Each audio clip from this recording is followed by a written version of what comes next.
Zion was the focal point. If it was a civil rights movement, a march, Zion was the one. Deacon Isaac Washington has been a member of Zion Baptist Church since he was a child. He currently serves as a deacon and is the church's historian.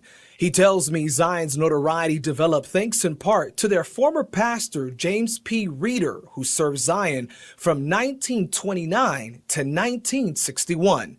Zion had, its congregation was so diversified. Man, they had doctors, they had lawyers, they had principals, they had architects.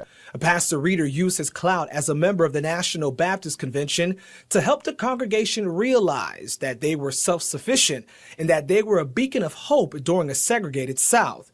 Washington says after Emmett Till was murdered in Mississippi after falsely being accused of whistling at a white woman, everything changed for Zion. Emmett Till was 14, I was 13, and I remember getting together. I remember coming down to Zion, and I had all these the people, and that was the first time I remembered that Zion kind of got together. Since then, the 1,500-member congregation was the prime spot speaking out against racial injustice.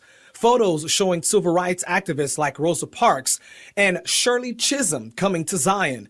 Washington says Zion was poised to meet a powerful voice during the civil rights movement. MLK was to come to Columbia. He was scheduled to come to Columbia, and the garbage workers in Memphis, Tennessee called him, and said, man, we need you here right now.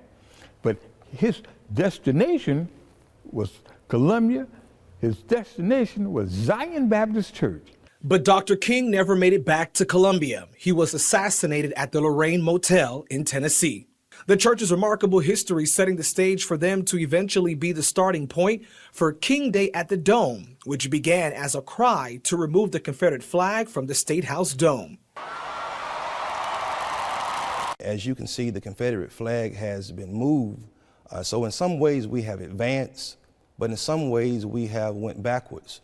Dr. Melvin Andrew Davis is the senior pastor of Zion Baptist. He says he's glad to know the church's history cannot be erased. Zion Baptist Church partnered with Dr. Bobby Donaldson and USC to make sure that we document our history downtown. Dr. Davis says the fight for justice continues in South Carolina. The late Dr. Martin Luther King Jr.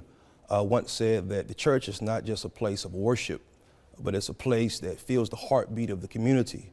And we must be concerned about social justice and racial equality. Stay up to date with this story and more. Subscribe to our Watch Fox YouTube page. Be sure to like, comment, subscribe, and click the notification bell to never miss an update.